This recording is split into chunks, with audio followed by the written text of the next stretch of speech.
Alright guys, now we're in the editor, and the editor I'm using is called HitFilm Express. I'll put a link where you can download this absolutely free.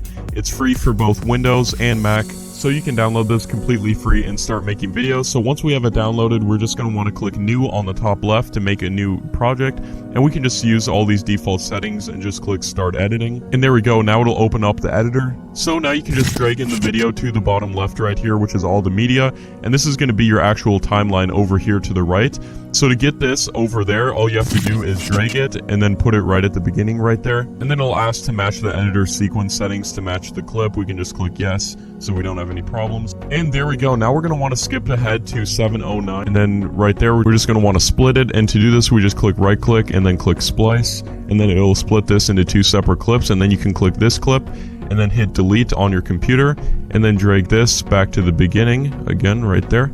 And then we can just watch this and find out how long she talks about that guy FouseyTube, and then split it again when she stops talking about him. And then we'll want to split it again, so again we just click right click splice and then click this, delete that.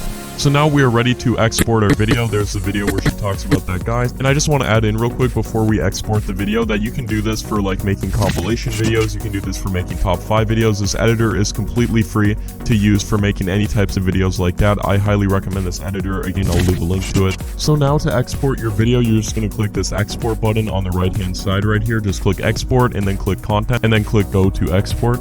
And then all you have to do is click that right there, and then you can name it whatever you want. And then as you can see, there's a bunch of presets. I recommend doing YouTube 1080p HD, and then you can start exporting, and there's this little button on the bottom where you can export. You just click that, and then as you can see, it'll show the progress of the export, and there'll even be a little preview window right here where it'll show you how far it's exported. And then once that's done, your video is going to be exported and on your computer and ready to be uploaded.